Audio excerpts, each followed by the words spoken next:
I thought I'd do a short video here just to update those of you that follow my channel, kind of interested in how things are coming along. Today is Sunday, October 8th, and yeah, I know I really hate working on Sunday, to be honest with you, but this late and we've got about a fourth of our soybeans left to do.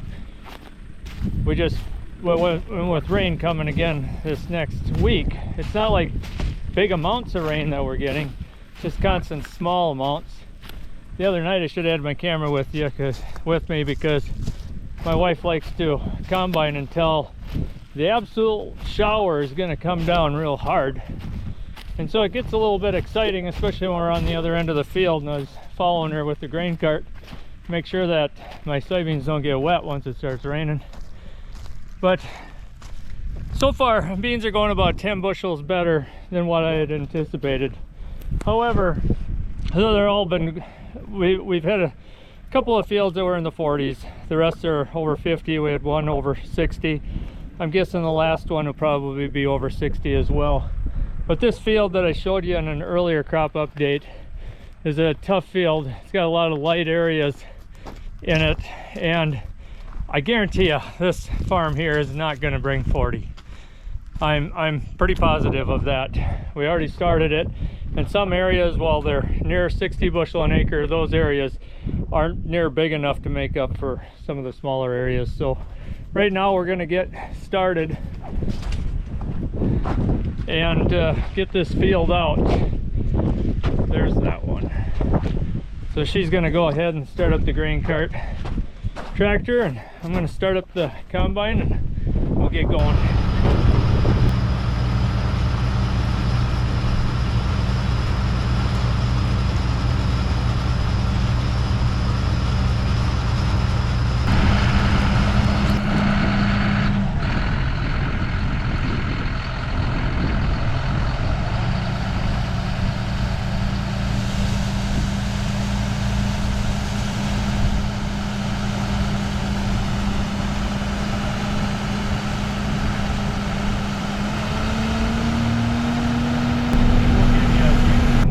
Here to give you a little more idea on how variable this field is. It's high ground. Some areas are lighter soil, some are heavier soil. Really had a tough time growing a crop when it's this dry and get a good yield. As I say, I know it's not going to go 40 bushel an acre. All the others went 40 or above. And as you know, I mean, we had one field has a high water table that went 65, so beans have been kind of all over the yield data part. But I'll just give you an idea here what this field's doing. As you can see how short the beans are here, and it's showing about 25 bushel an acre back there, and now we're going to move into some better ground here. And this has a little bit more water holding capacity, and this one here is that Pioneer 1.9 maturity they gave me that said it's good for, you know, lighter soils. Well, it could be, we just didn't have another bean here to really compare it to. And now the yield is increasing, and we're up to 43, now 47. So, but even here the beans didn't get very tall, but as you can see they branched out. Now we're over 50 bushel an acre through here. It's going to 54, 59. So and now it hits 60, 63 bushel an acre, 62. I could show you that too here on the screen.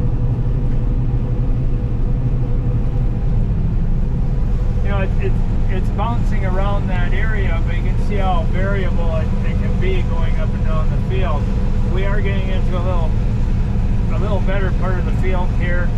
Like I say, a lot of these beans weren't over knee high, but they branched out nice and the bean got nice and large. So that's how it's been going for us. I guess I better give my beautiful combine operator a lot of the credit for the yield. She's the most experienced, best operator we got on this farm. Right, Wendy? If you say so. So anyway, that's how it's going out here. Got a full load believe it or not, even off a poor yielding field already, so I got to get that unloaded.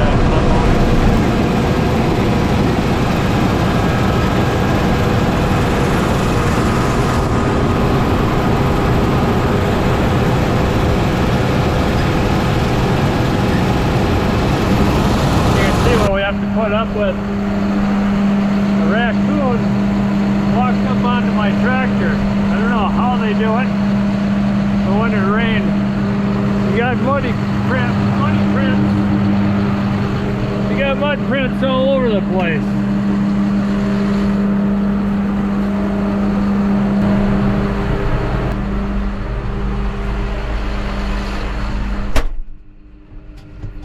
That's how it goes. You gotta put up with all kinds of critters around here.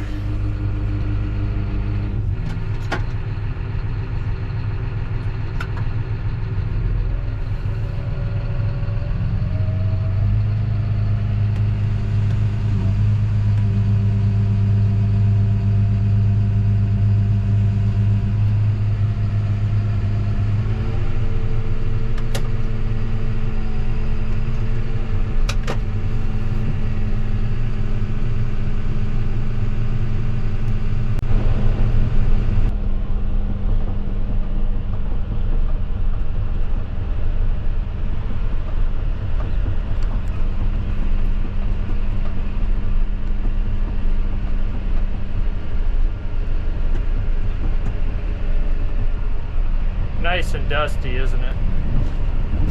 I had to park the grain cart on this side of the field because we have an approach up here on this side, and then when you go to the other side, it's on the other side of the field, and so it gets a little bit tricky. But what I do is I park it up here, and then I try to catch a ride with my wife to the other end.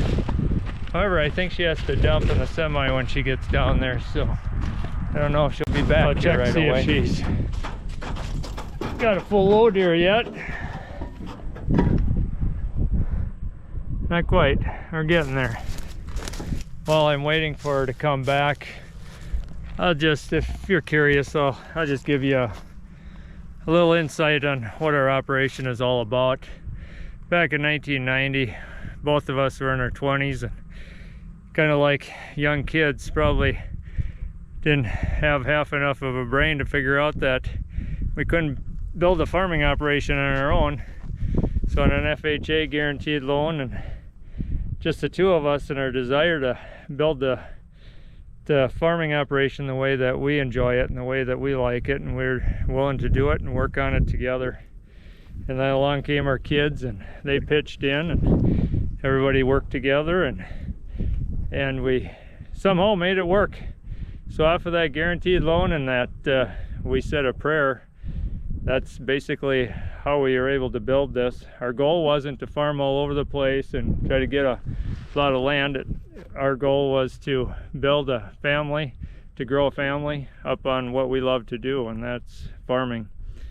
And so we just really enjoy what we do, and we couldn't ask for any better life than this, because of the fact that if you can go to work each day and love what you're doing, why, I don't know how it gets any better than that. This morning I woke up and I couldn't sleep. It was about 2:30 in the morning. I went out and did what I love to do, got in the tractor and just started tilling, and that's the enjoyment part to me. It wasn't owning a farm, it wasn't operating a farm, but it was actually doing the farming ourselves, and it's worked out great. We do it in a very peaceful atmosphere, and our kids grew up doing this, and we just had a lot of fun doing it all together. We were fortunate enough to actually make it. Most people thought we were out of our mind when we did it, especially coming out of the 80s, when a lot of farm crisis was on pretty hard there in the 80s.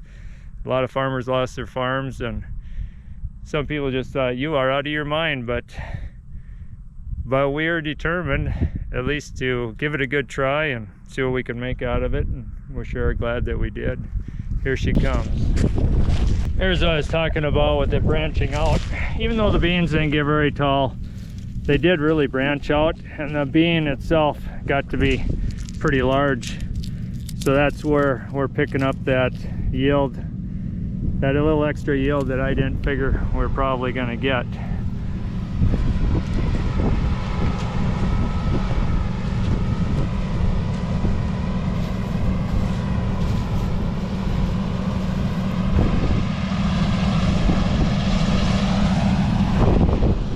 Hey, thanks for joining us on this update. I'll give you one later when we get on to corn.